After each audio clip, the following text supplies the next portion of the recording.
Imaginez, le jour du jugement, le soleil à 1 mile au-dessus de vos têtes, la chaleur insupportable, des milliards d'êtres humains, debout, attendant, certains dans leur sueur jusqu'aux chevilles, d'autres jusqu'aux genoux, d'autres jusqu'au cou.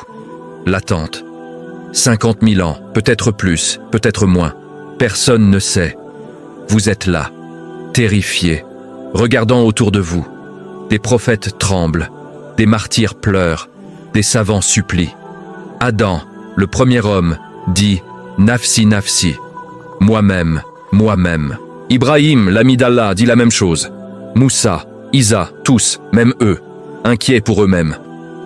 Et vous?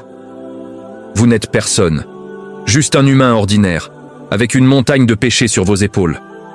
Puis, quelque chose se passe, une lumière, à l'horizon.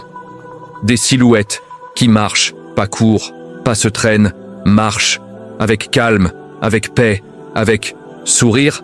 Comment peuvent-ils sourire? Ici, maintenant, 70 000 personnes, marchant ensemble, comme une procession, comme des invités VIP à un mariage royal. Ils ne regardent pas en arrière, ils ne regardent pas autour, ils marchent droit vers une porte que vous ne voyez même pas encore, la porte du paradis, directement, sans s'arrêter, sans attendre, sans être questionné. Pas de balance pour eux, pas de compte, pas de « qu'as-tu fait de ta vie ?» pas de « pourquoi as-tu fait ce péché ?» Rien. Allah les regarde. Et il dit à ses anges, « Laissez-les passer, ils sont à moi, je les connais. Ils m'ont fait confiance quand personne d'autre ne l'a fait. Faites-les entrer, directement. Et pendant que vous transpirez, pendant que vous tremblez, pendant que vous vous demandez si vous avez assez de bonnes actions, ces 70 000 entrent au paradis, sans jugement, sans attente, sans peur, juste paix. Qui sont-ils? Comment ont-ils fait? Qu'ont-ils fait de si spécial? Et la question qui brûle dans votre esprit en ce moment. Pouvez-vous, vous, être parmi eux? Assalamu alaikum. Mes frères et sœurs, bienvenue sur Lumière de foi. Aujourd'hui, ce n'est pas juste une vidéo. C'est une masterclass. Une masterclass qui pourrait changer votre éternité. Parce que nous allons parler des 70 000. Les élus, les choisis, ceux qui entreront au paradis sans jugement. Le prophète Mohammed les a décrits, avec précision, avec détail. Et aujourd'hui, nous allons disséquer chaque mot, chaque qualité, chaque action pour que vous sachiez exactement comment les rejoindre. Cette masterclass est divisée en 5 parties. Partie 1, le hadith et le contexte, d'où vient cette promesse. Partie 2, les 7 caractéristiques. Qui sont ces gens exactement? Partie 3, ce qu'ils ne font pas, les actions qu'ils évitent. Partie 4, comment les rejoindre, le plan d'action concret. Et partie 5, êtes-vous parmi eux? L'auto-évaluation honnête. Si vous voulez vraiment être parmi ces 70 000, alors ne sautez aucune partie, ne passez rien en accéléré. Regardez chaque minute, prenez des notes, parce qu'à la fin de cette vidéo, vous saurez exactement si vous êtes sur le bon chemin ou si vous devez tout changer, maintenant, avant qu'il ne soit trop tard. Partie 1, le hadith et le contexte. D'où vient cette promesse? Commençons par le commencement, le hadith lui-même, les mots exacts du prophète Muhammad, parce que vous ne pouvez pas comprendre une destination si vous ne connaissez pas la carte. Et ce hadith, c'est votre carte, vers le paradis, sans jugement. Le hadith est rapporté dans Sahih Bukhari et Sahih Muslim, les 2 collections les plus authentiques de l'islam, raconté par Ibn Abbas radiyallahu anhu, le cousin du prophète. Et l'un des plus grands savants de la Ummah, Ibn Abbas dit, le prophète a dit, on m'a montré les nations, et j'ai vu un prophète avec un petit groupe de suiveurs, un autre prophète avec 1 ou 2 hommes, et un autre prophète sans personne du tout. Puis on m'a montré une grande multitude, et je pensais que c'était ma Ummah. Mais on m'a dit, non, c'est Moussa et son peuple, mais regarde à l'horizon. Alors j'ai regardé, et j'ai vu une énorme multitude, et on m'a dit, ceci est ta Ummah, et parmi eux, 70 000 entreront au paradis, sans jugement et sans châtiment. Arrêtez-vous ici, visualisez cette scène. Le prophète, dans une vision, ou peut-être pendant le voyage nocturne, à l'Isra ou à Al-Miraj. Il voit les nations, les peuples de tous les prophètes. Certains prophètes, des hommes envoyés par Allah, choisis, honorés, non personne, ou presque personne. Qui les a suivis? Imaginez la douleur. Vous êtes un prophète. Vous avez prêché pendant des décennies. Et à la fin, personne, ou juste une ou deux personnes. Puis Moussa. Son peuple était immense. Des centaines de milliers, peut-être des millions. Le prophète les voit et pense. C'est impressionnant. C'est Mahouma, mais non, c'est Moussa. Puis, il voit quelque chose d'encore plus grand. À l'horizon, une multitude, si grande, qu'elle remplit la vision. Et Allah lui dit, « Ceci est Taouma, ya Muhammad, des milliards, à travers 1400 ans, et encore à venir, tous, Taouma, maintenant. » Imaginez ce que le prophète a ressenti. Fierté? Oui. Gratitude? Certainement. Mais aussi responsabilité, parce qu'il savait. Tous n'entreront pas au paradis. Beaucoup se perdront, beaucoup désobéiront, beaucoup oublieront. Mais parmi eux, 70 000 sont garantis le paradis, sans jugement, sans attente, sans peur, les compagnons, assis autour du prophète, ont entendu cela, et leurs cœurs ont bondi. 70 000, c'est beaucoup, mais comparé à des milliards, c'est une goutte. Ils se sont regardés, chacun pensant, est-ce que je peux être l'un d'eux? Est-ce que je suis assez bon, assez pieux, assez sincère? Puis l'un d'eux, ne pouvant contenir sa curiosité, a demandé, Ya Rasulallah, ô messager d'Allah, qui sont-ils?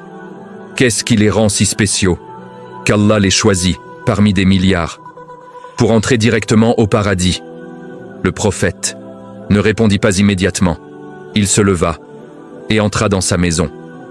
Les compagnons restèrent dehors, se demandant, discutant entre eux. Certains dirent, « Ce doit être nous, les Muhajirines, ceux qui ont migré, qui ont tout quitté, pour l'islam. » D'autres dirent, « Non, ce sont les Ansar, ceux qui ont accueilli, qui ont protégé, qui ont soutenu. » D'autres encore dirent, « Ce sont ceux qui sont nés dans l'islam, qui n'ont jamais connu le shirk, la pureté dès la naissance. » Chacun avait une théorie.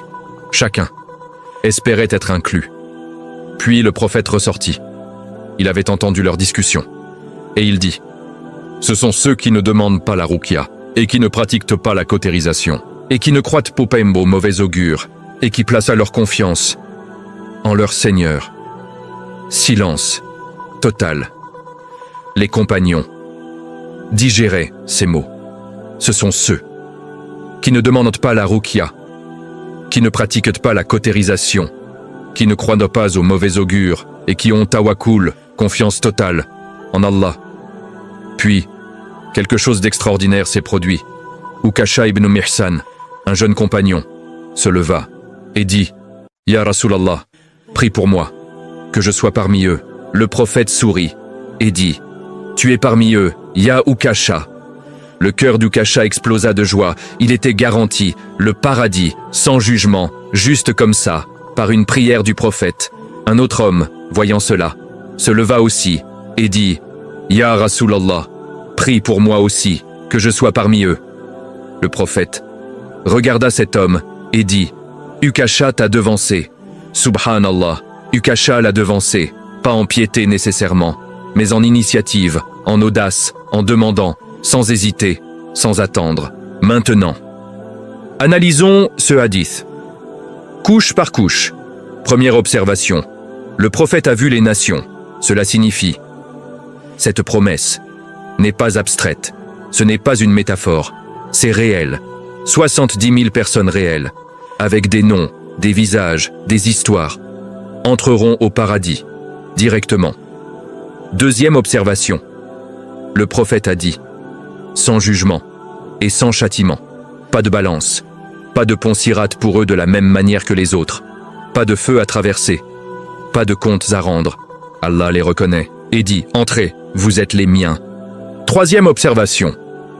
Ce sont des gens de cette Ummah, pas juste les compagnons, pas juste les premiers musulmans, mais de toute l'Ummah, depuis le prophète jusqu'au jour du jugement. Cela signifie, vous, moi, vos parents, vos enfants, Nous avons tous une chance d'être parmi ces 70 000. Quatrième observation, le prophète a donné des critères spécifiques. Ce ne sont pas des mystères. Ce ne sont pas des secrets cachés. Il a dit exactement qui ils sont et ce qu'ils font, ou plutôt, ce qu'ils ne font pas. Maintenant, pourquoi 70 000? Pourquoi pas 100 000 ou 1 million ou tout le monde? Pourquoi ce nombre spécifique?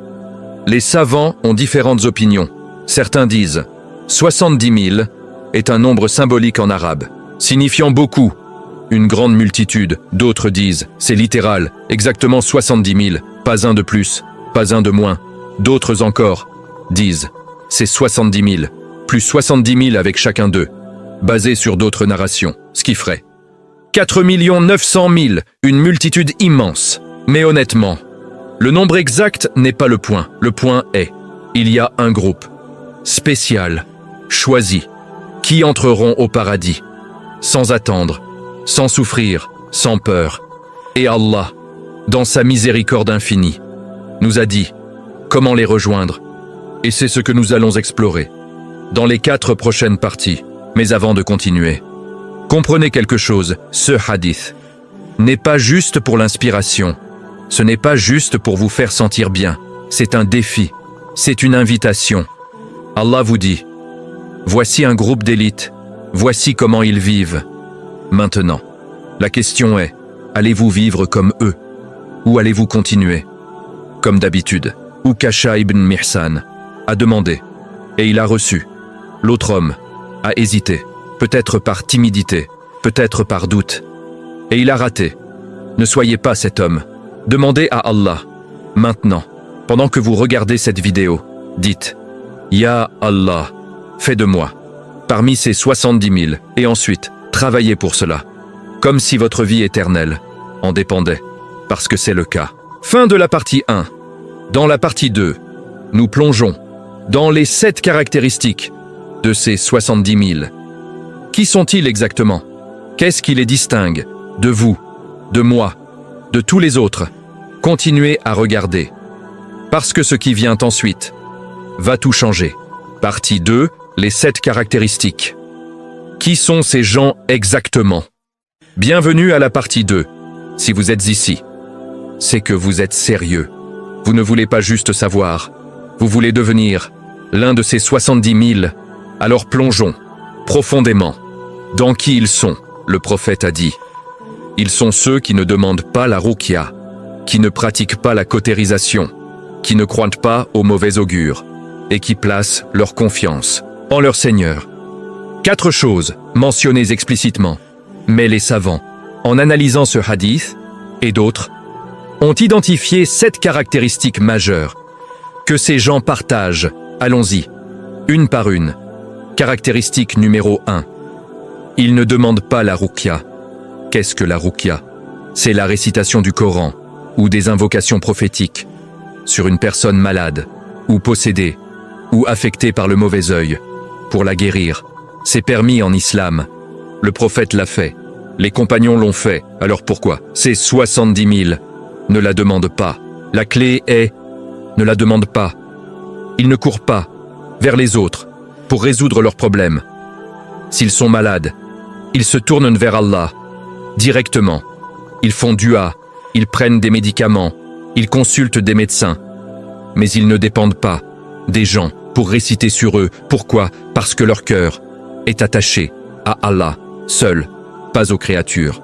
Maintenant, cela ne signifie pas que la ruqya est haram ou mauvaise. Non, c'est permis, mais les meilleurs, les élites, les 70 000, atteignent un niveau où leur tawakkul, leur confiance en Allah, est si fort qu'ils ne ressentent pas le besoin de demander aux autres si quelqu'un leur fait la ruqya sans qu'ils demandent.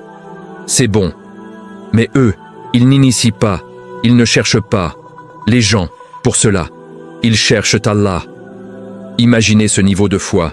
Vous êtes malade, gravement malade. Tout le monde vous dit « Va voir Cheikh Untel, il fera la ruqya. » Mais vous dites non. « Ya Allah, je ne veux que toi, guéris-moi. » Ou ne me guéris pas. Mais je ne vais pas vers les créatures. Avant toi, c'est puissant, c'est rare. Et c'est la première marque. Des 70 000. Caractéristique numéro 2, ils ne pratiquent pas la cautérisation. La cautérisation, al-kay en arabe, c'est brûler la peau avec du feu ou du métal chaud pour traiter une blessure ou une maladie. À l'époque, c'était courant comme thérapie. Le prophète a dit, la guérison est dans 3 choses. Boire du miel, la cautérisation et la hijama, saigner.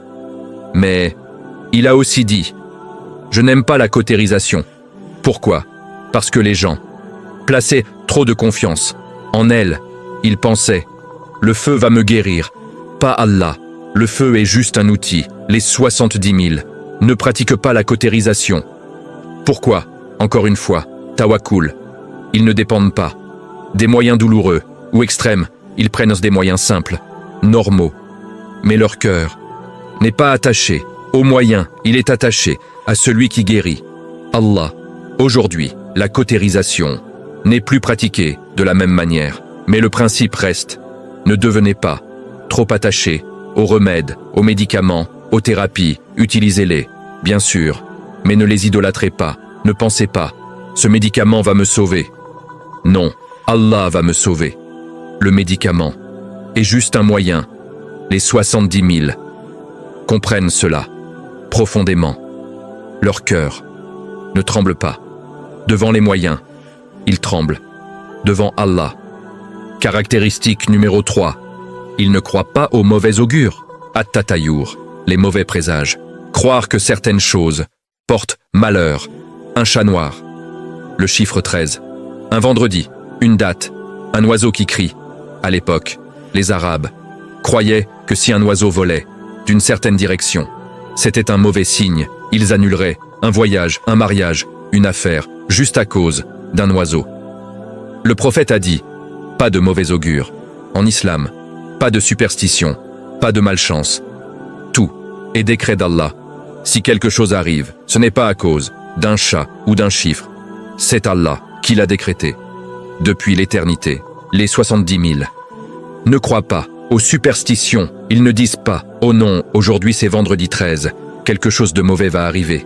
Non, ils disent « Aujourd'hui, comme chaque jour, est sous le contrôle d'Allah. S'il veut du bien, il arrivera. S'il veut un test, il arrivera, mais ce n'est pas la date, ou le chat, ou l'oiseau. C'est Allah, leur cœur est libre. De la peur des créatures, de la peur des signes, de la peur du hasard, parce qu'ils savent, rien n'arrive par hasard. Tout est planifié par le planificateur. Caractéristique numéro 4. Ils placent leur confiance totale en Allah. Tawakkul, voici le cœur de tout. Tawakkul, confiance. Pas juste croire en Allah. Tout le monde croit, même Iblis croit. Mais confiance, c'est différent. Confiance signifie, je sais qu'Allah me voit, Allah m'entend, Allah me soutient, Allah ne m'abandonnera jamais, quoi qu'il arrive. Vous perdez votre travail, Tawakkul dit, Allah va pourvoir. Vous tombez malade, Tawakkul dit, Allah va guérir. Ou, il testera, et je passerai. Vous êtes trahi.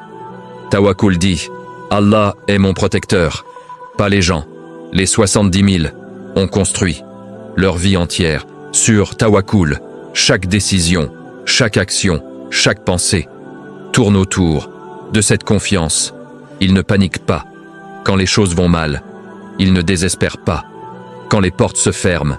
Ils ne supplient pas les créatures pour des solutions. Ils vont directement à Allah et ils attendent avec patience, avec certitude, que l'aide va venir. Le prophète a dit, si vous placiez vraiment votre confiance en Allah, comme il se doit, il vous donnerait subsistance, comme il donne aux oiseaux, qui partent le matin affamés et reviennent le soir, repus. Les oiseaux ne stockent pas, ne planifient pas des années à l'avance, ne paniquent pas. Ils sortent, cherchent, et Allah pourvoit. Les 70 000 vivent comme cela. Maintenant attention, Tawakkul ne signifie pas paresse, ne rien faire et attendre que le ciel vous envoie de l'argent. Non. Les oiseaux sortent, ils cherchent, ils travaillent Mais leur cœur ne dépend pas du travail. Il dépend de celui qui donne le résultat. Vous plantez, mais Allah fait pousser. Vous travaillez, mais Allah donne le salaire. Vous étudiez, mais Allah donne le succès. C'est tawakkul. Caractéristique numéro 5. Ils sont patients dans les épreuves. Sabre, patience. Les 70 000 ne se plaignent pas. Quand les tests viennent, ils ne disent pas « Pourquoi moi ? Pourquoi maintenant ? Pourquoi encore ?» Ils disent « Inna lillahi wa inna ilayhi raji'un » À Allah nous appartenons et à lui nous retournons. Allah nous teste parce qu'il nous aime, parce qu'il veut élever notre rang, parce qu'il veut effacer nos péchés. Le prophète a dit « Quand Allah aime un serviteur, il le teste, comme un père teste son fils, pour le rendre plus fort. » Les 70 000 comprennent cela, alors quand la maladie vient, ils ne courent pas vers la colère, ils courent vers la patience. Quand la perte vient, ils ne courent pas vers le désespoir, ils courent vers Allah. Et ils disent « Hasbunallahu wa ni'mal wakil » Allah nous suffit, et il est le meilleur des protecteurs. Caractéristique numéro 6. Ils ne recherchent pas la gloire des gens. Les 70 000 ne font pas les bonnes actions pour être vus, pour être loués, pour être reconnus. Ils les font pour Allah. Seule leur main droite ne sait pas ce que leur main gauche donne en charité. Ils prient la nuit. Quand tout le monde dort, ils jeûnent sans que personne ne le sache. Ils aident sans attendre de remerciements. Pourquoi ? Parce que leur cœur ne cherche pas l'approbation des créatures. Ils cherchent l'approbation du Créateur et c'est suffisant. Le prophète a dit « Celui qui montre ses actions, Allah exposera ses intentions, mais celui qui cache ses bonnes actions, Allah multipliera ses récompenses. » Les 70 000 sont les cachés, les humbles, les inconnus, que personne ne célèbre, mais qu'Allah connaît par leur nom. Caractéristique numéro 7. Ils pratiquent constamment le dhikr d'Allah. Le dhikr, le souvenir d'Allah. Subhanallah, Alhamdulillah, Allahu Akbar, La ilaha illallah. Les 70 000, leur langue ne s'arrête jamais de mentionner Allah. En marchant, en conduisant, en travaillant, en mangeant, toujours. Allah, Allah, Allah. Pourquoi ? Parce que le dhikr maintient le cœur connecté à Allah. Le prophète a dit, l'exemple de celui qui mentionne son Seigneur et celui qui ne le mentionne pas est comme le vivant et le mort. Le dhikr donne vie au cœur et les 70 000 ont des cœurs vivants, battants, avec l'amour et le souvenir d'Allah. Voilà les 7 caractéristiques. Résumons. 1. Ils ne demandent pas la ruqya. 2. Ils ne pratiquent pas la cautérisation. 3. Ils ne croient pas au mauvais augure. 4. Ils ont tawakkul total. 5. Ils sont patients. 6. Ils ne cherchent pas la gloire. 7. Ils font beaucoup de dhikr. Maintenant, relisez cette liste, lentement, et posez-vous une question honnête. Combien de ces 7 avez-vous ? 1, 2, 3, toutes les 7. Si vous avez toutes les 7, Alhamdulillah, vous êtes sur la voie des 70 000. Si vous en manquez, ne désespérez pas, parce que dans la partie 4, nous allons vous donner le plan exact pour les développer toutes. Mais avant cela, dans la partie 3, nous devons comprendre ce qu'ils ne font pas, parce que connaître ce qu'il faut éviter est aussi important que savoir ce qu'il faut faire. Continuez. Partie 3, ce qu'ils ne font pas, les pièges qu'ils évitent. Bienvenue à la partie 3, maintenant nous savons qui sont les 70 000, mais connaître leur qualité n'est que la moitié. L'autre moitié, c'est comprendre ce qu'ils évitent, les pièges, les erreurs, les chemins que la plupart des gens tombent dedans, mais pas eux. Piège numéro 1. Ils ne dépendent pas des créatures. C'est le grand, le plus important. Les 70 000 ne placent jamais leur confiance ultime en un être humain. Pas leur patron, pas leur conjoint, pas leurs parents, pas leurs amis, personne.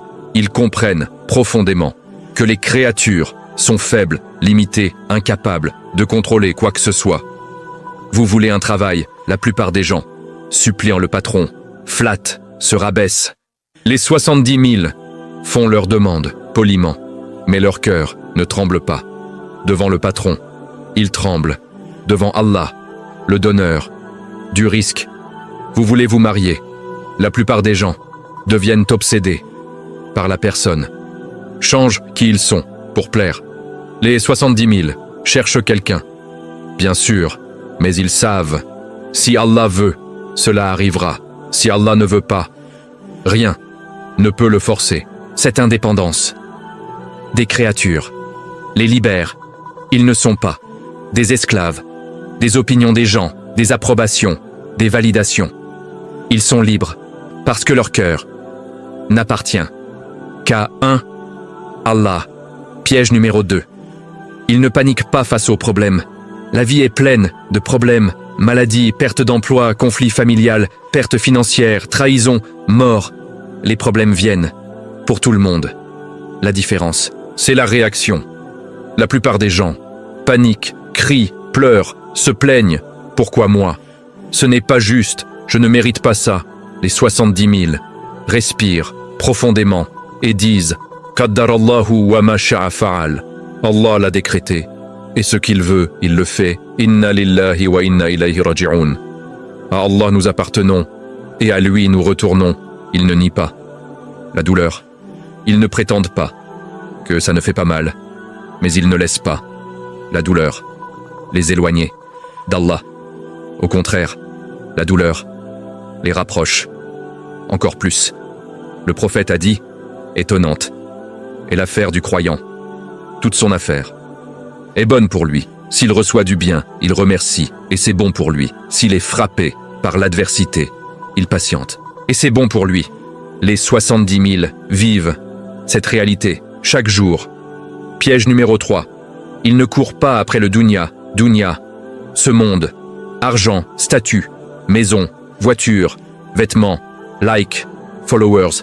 La plupart des gens passent leur vie à courir après ces choses, pensant « Si j'obtiens cela, je serai heureux », mais ils obtiennent et ils ne sont pas heureux. Alors ils courent après la prochaine chose et la suivante jusqu'à la mort et ils réalisent « J'ai gaspillé ma vie ». Les 70 000 ne tombent pas dans ce piège. Ils utilisent le dunya. Ils ne l'adorent pas. Ils ont des emplois. Bien sûr, ils gagnent de l'argent. Oui, ils ont des maisons, des voitures, des vêtements. Mais leur cœur n'est pas attaché à ces choses. Leur cœur est attaché à l'Akhira, au paradis, à Allah. Le prophète a dit « Sois dans ce monde comme un étranger ou un voyageur ». Les 70 000 sont des voyageurs. Ils savent qu'ils ne restent pas. Alors, ils voyagent, légers, pas alourdis, par les bagages du dunya. Piège numéro 4. Ils ne retardent pas le repentir. Beaucoup de gens pêchent et disent « Je me repentirai. Demain, la semaine prochaine, après Ramadan, quand je serai vieux. » Ils repoussent encore et encore, jusqu'à ce que la mort vienne. Et il est trop tard. Les 70 000 ne font jamais cela. Ils pêchent, oui, parce qu'ils sont humains. Mais quand ils réalisent, ils se repentent, immédiatement. Pas dans une heure, pas demain, maintenant. Astaghfirullah, astaghfirullah, astaghfirullah. Pardon, pardon, pardon. Pourquoi? Parce qu'ils savent, la mort ne prévient pas, elle peut venir à tout moment. Alors pourquoi retarder la paix avec Allah? Ils cherchent cette paix constamment. Piège numéro 5. Ils ne négligent pas les petites bonnes actions. Beaucoup de gens pensent « Je dois faire de grandes choses. Construire une mosquée, nourrir 1000 pauvres, mémoriser le Coran.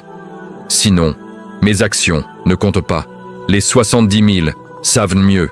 Ils savent que le prophète a dit « Ne sous-estimez aucune bonne action, même rencontrer ton frère, avec un visage souriant. » Ils sourient, ils saluent, ils aident une vieille dame à traverser la rue. Ils enlèvent une pierre du chemin. Ils disent « Subhanallah, Alhamdulillah » constamment. Ces petites actions s'accumulent comme des gouttes qui remplissent un océan. Et au jour du jugement, ces océans de petites actions, peuvent peser plus lourd que les montagnes. Piège numéro 6. Il ne juge pas les autres musulmans. Juger, critiquer, médire, regarder les défauts des autres, c'est facile, c'est tentant. Mais les 70 000 s'en abstiennent. Pourquoi? Parce qu'ils comprennent qu'ils ne connaissent pas le cœur des gens. Ils ne connaissent pas leur lutte, leurs histoires, leur repentir secret. Le prophète a dit, celui qui couvre les défauts de son frère, Allah couvrira ses défauts le jour du jugement. Les 70 000 couvrent, ils excusent, ils pardonnent, ils cherchent le bien chez les autres, pas le mal. Piège numéro 7. Ils ne désespèrent jamais de la miséricorde d'Allah. Le désespoir, c'est le piège d'Iblis. Il veut que vous pensiez, j'ai trop péché, Allah ne me pardonnera jamais, je suis fini, c'est terminé, et vous abandonnez. Les 70 000 ne tombent jamais dans ce piège. Ils savent qu'Allah a dit, ne désespérez pas de la miséricorde d'Allah, car Allah pardonne tous les péchés. Oui, tous. Même si vous avez péché 1 million de fois, même si vos péchés atteignent les nuages, même si vous êtes le pire, Allah peut pardonner si vous vous repentez. Sincèrement, les 70 000 ont cette certitude gravée dans leur cœur. Voilà les 7 pièges qu'ils évitent. Dépendre des créatures, paniquer, courir après le dunya, retarder le repentir, négliger les petites actions, juger les autres et désespérer. Si vous évitez ces 7, vous êtes sur le chemin des 70 000. Fin de la partie 3. Maintenant, dans la partie 4, le moment que vous attendiez. Comment les rejoindre? Le plan d'action, concret, pratique, que vous pouvez commencer aujourd'hui. Continuez. Partie 4. Comment les rejoindre? Le plan d'action concret. Bienvenue à la partie 4. C'est ici que tout devient pratique. Vous savez qui ils sont, vous savez ce qu'ils font, vous savez ce qu'ils évitent. Maintenant, comment vous rejoignez leur rang? Première étape. Faites l'intention, maintenant. Arrêtez la vidéo, juste une seconde. Levez vos mains et dites « Ya Allah, je veux être parmi ces 70 000, fais de moi l'un d'eux, Amin. » Faites-le, maintenant, sincèrement, parce que l'intention, c'est le début de tout.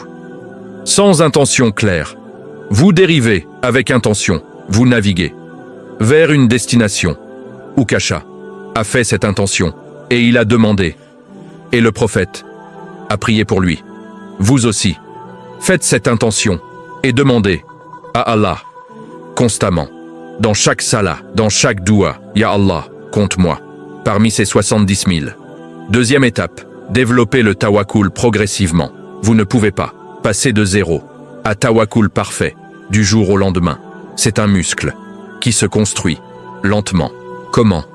Commencez petit. Vous avez un problème au travail, avec la famille, avec l'argent. Avant de courir vers les gens, arrêtez-vous.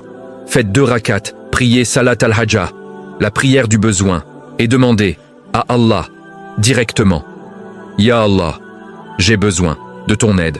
Je place ma confiance en toi. Pas en les gens, pas en les moyens, en toi. Puis, prenez les moyens normaux. Parlez à votre patron, parlez à votre famille. Cherchez des solutions.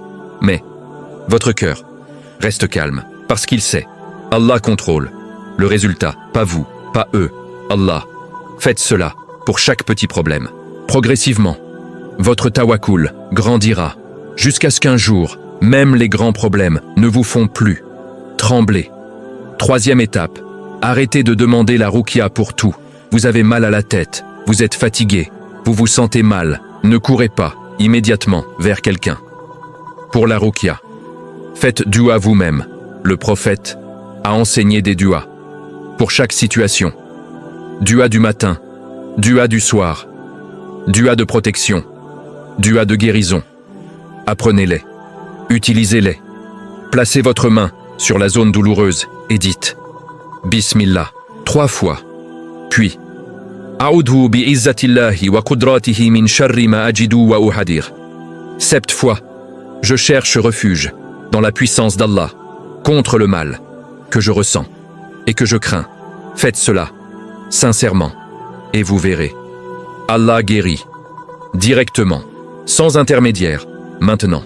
Si quelqu'un vous offre de faire ruqya sans que vous demandiez, acceptez, pas de problème, mais vous, n'allez pas chercher les gens pour cela. Cherchez Allah, d'abord, toujours. 4e étape, éliminez les superstitions de votre vie. Examinez vos croyances. Honnêtement, croyez-vous que certains jours sont malchanceux, que certains chiffres portent malheur, que certains objets vous protègent, un fer à cheval, un œil bleu, une amulette, un bracelet? Si oui, jetez-les. Maintenant, ces choses ne protègent pas, elles ne donnent pas de chance. C'est du shirk, de l'association avec Allah. Remplacez ces croyances par la vérité. Rien n'arrive par hasard. Tout est décret d'Allah.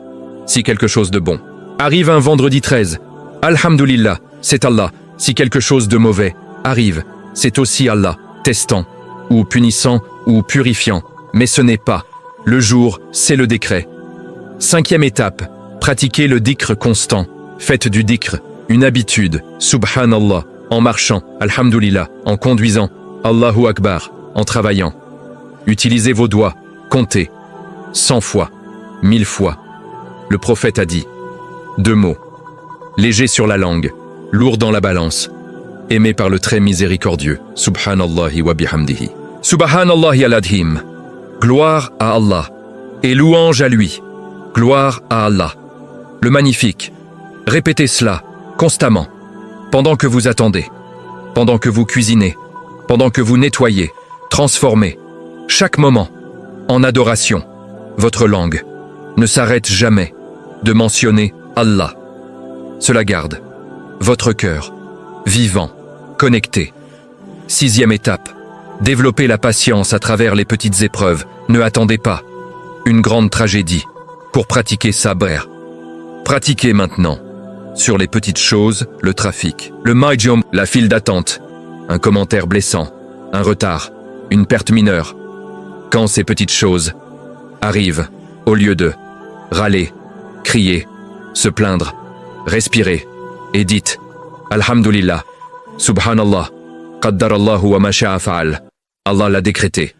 Et ce qu'il veut, il le fait. Faites cela 100 fois, 1000 fois, avec les petites épreuves. Et quand la grande épreuve arrive, votre sabre sera prêt, fort, entraîné. 7e étape, cachez vos bonnes actions. Arrêtez de poster chaque bonne action sur les réseaux sociaux. Je viens de prier Fajr, je viens de donner la charité, je viens de jeûner. Arrêtez. Vous cherchez l'approbation des gens, pas d'Allah. Faites vos bonnes actions, en secret. Donnez la charité, sans que personne ne sache. Priez la nuit, sans le dire. Jeûnez, sans l'annoncer. Allah voit, et c'est suffisant. 8e étape. Repentez-vous immédiatement après le péché. Ne laissez jamais un péché reposer sur votre cœur pendant des heures, des jours, des semaines. Dès que vous réalisez que vous avez péché, arrêtez. Faites wudu, priez 2 rakats et demandez pardon. Astaghfirullah, astaghfirullah, astaghfirullah. Ya Allah. Pardonne-moi, je regrette, je ne recommencerai pas. Aide-moi à être meilleur. Faites cela constamment. Ne laissez jamais les péchés s'accumuler. Nettoyez votre ardoise chaque jour. 9e étape. Priez tahajjud régulièrement. Les 70 000 priant la nuit. Quand tout le monde dort, il se lève dans le dernier tiers de la nuit et il parle à Allah en privé. Commencez petit, 1 fois par semaine, juste 2 rakats, puis augmentez progressivement. Le prophète a dit, la meilleure prière après les obligatoires est la prière de la nuit. Allah descend au ciel le plus bas et demande, y a-t-il quelqu'un qui demande pour que je lui donne? Quelqu'un qui cherche pardon pour que je lui pardonne. Soyez là pour cette invitation. 10e étape. Entourez-vous de gens pieux, vos amis, influence, qui vous devenez. Si vos amis ne prient pas, ne jeûnent pas, ne se soucient pas de l'akira, vous deviendrez comme eux. Changez votre cercle. Trouvez des gens qui vous rappelle d'Allah, qui vous pousse vers le bien, qui prie avec vous, qui étudie avec vous. Le prophète a dit, une personne est sur la religion de son ami. Alors regardez bien, qui vous prenez comme ami? 11e étape, faites doua pour être parmi les 70 000. Chaque salah, après chaque tashahoud, avant salam, levez vos mains et dites Allahumma, ô Allah, ijalni minas sab'in alfan, fais de moi, parmi les 70 000, alladina yadkhuluna al-jannata, qui entreront au paradis, bi ghayri hisabin wala adhab, sans jugement et sans châtiment, amin. Faites cette doua tous les jours, sincèrement, avec certitude, qu'Allah peut vous choisir. 12e étape. Lisez et étudiez le Coran, les 70 000. Connaissent le Coran, ils le lisent, le comprennent, le vivent. Pas juste pendant Ramadan, tous les jours. Fixez un objectif, une page par jour, un juz par semaine, peu importe. Mais soyez constant. Et quand vous lisez, ne vous contentez pas de réciter, comprenez, méditez. Demandez-vous, que dit Allah ici? Que veut-il de moi? Comment puis-je appliquer cela? 13e étape, donnez régulièrement la charité, même si c'est petit, 1 euro, 5 euros, 10 euros, donnez régulièrement. Le prophète a dit, la charité éteint le péché, comme l'eau éteint le feu. Donnez aux pauvres, aux orphelins, aux mosquées, aux projets islamiques, mais donnez secrètement, pas pour être vu, pour Allah.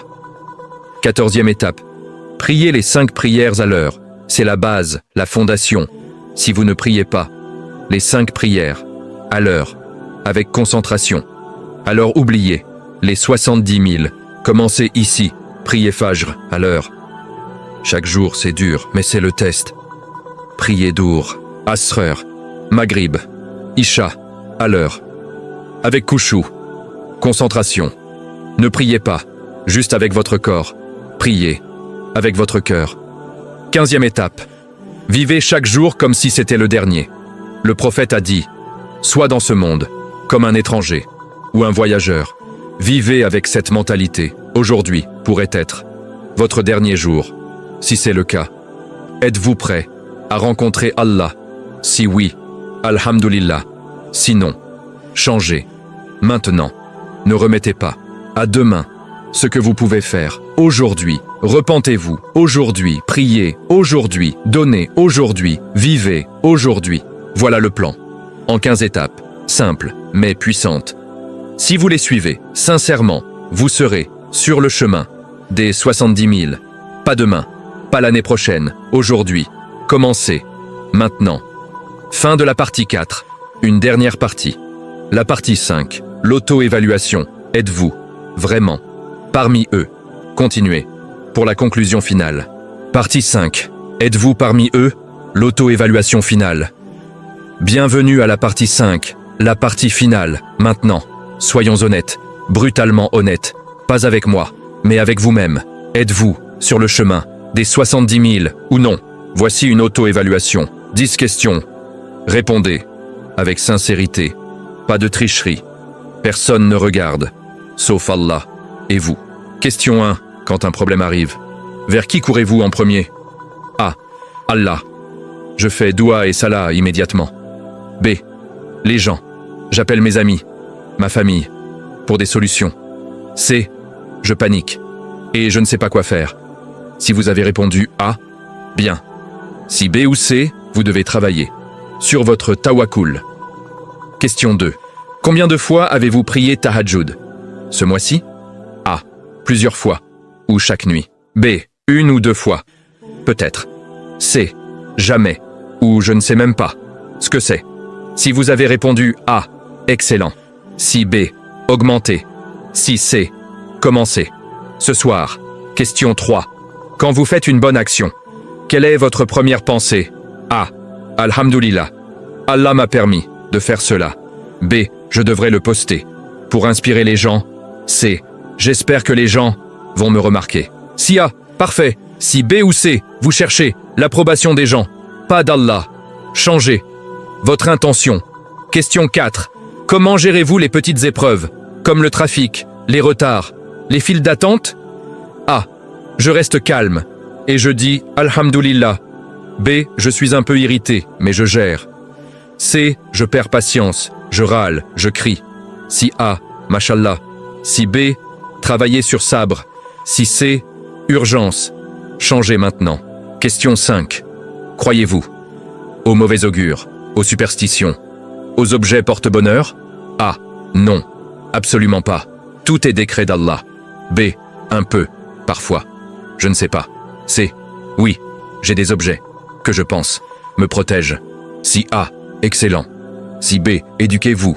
Si C. Jetez ces objets. Maintenant. C'est du shirk. Question 6. Combien de temps passez-vous à mentionner Allah chaque jour? A. Constamment. Presque toute la journée. B. Pendant les prières et un peu après. C. Rarement ou jamais. Si A. Parfait. Si B. Augmenter.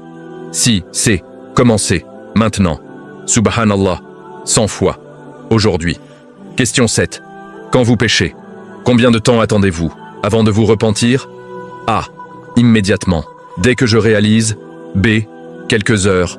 Ou le soir même. C. Des jours. Des semaines. Ou jamais. Si A. Bien. Si B. Accéléré. Si C. Dangereux. Repentez-vous. Maintenant. Question 8. Priez-vous les 5 prières à l'heure, avec concentration? A. Oui. Toujours. Ou presque toujours. B. Parfois. Je rate Fajr. Ou je retarde. C. Non. Je combine. Ou je saute.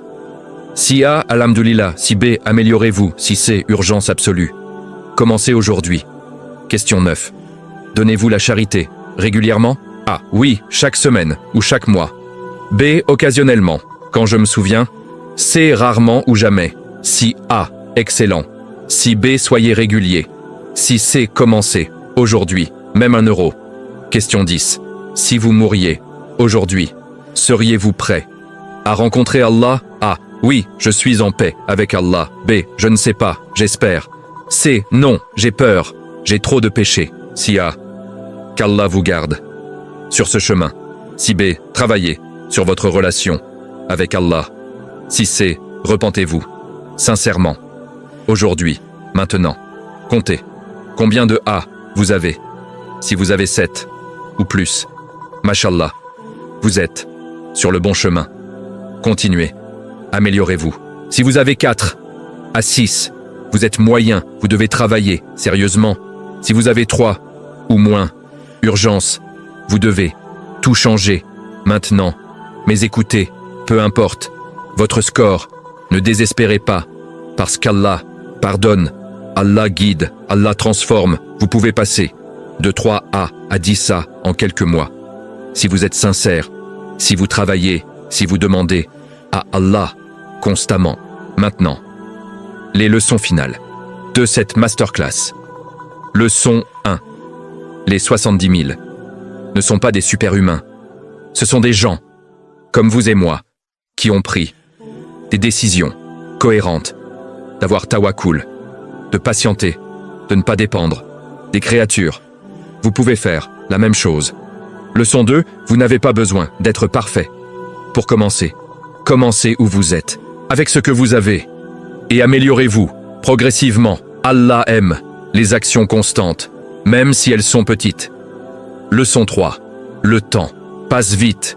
Vous n'avez pas des décennies. Vous ne savez pas quand vous mourrez. Alors commencez. Aujourd'hui, maintenant, pas demain, maintenant. Leçon 4. Demandez à Allah, constamment, de vous compter. Parmi ces 70 000, ne sous-estimez jamais le pouvoir de la doua sincère. Ukasha a demandé, et le prophète a prié pour lui. Vous aussi, demandez à Allah, il écoute. Leçon 5. Entourez-vous de gens qui vous élèvent, pas qui vous tirent vers le bas. Vos amis façonnent qui vous devenez. Choisissez sagement. Mes frères et sœurs, cette masterclass se termine ici, mais votre voyage commence maintenant. Vous savez qui sont les 70 000. Vous savez comment les rejoindre. Maintenant, la question est, allez-vous agir ou allez-vous juste fermer cette vidéo et continuer? Comme d'habitude, je vous challenge. Pendant les 30 prochains jours, appliquez ces 15 étapes, toutes sincèrement, et regardez comment votre vie change, comment votre cœur change, comment votre relation avec Allah change. Vous ne serez pas la même personne dans 30 jours. Si cette masterclass vous a touché, si elle vous a inspiré, si elle vous a donné de l'espoir, alors partagez-la avec une personne, un ami, un membre de la famille, quelqu'un qui a besoin de l'entendre, et laissez un like, abonnez-vous pour plus de contenu comme celui-ci, et surtout, faites doua pour moi, pour vous, pour la Oumma, que Allah nous compte tous. Parmi ces 70 000, qui entreront au paradis, sans jugement, sans châtiment, directement vers la miséricorde d'Allah. Allahumma, ijalna minas sab'ina alfan, alladhina yadkhuluna al-jannata, bighayri hisabin wala adhab. Amin, amin, amin. Qu'Allah accepte de nous tous et qu'il nous réunisse au Firdaus, le plus haut niveau du paradis, avec le prophète Muhammad et tous les prophètes et les justes. Amin. Jazakallah khair. Pour avoir regardé jusqu'au bout, que la paix, la miséricorde et les bénédictions d'Allah soient sur vous tous. Assalamu alaikum wa rahmatullahi wa barakatuh.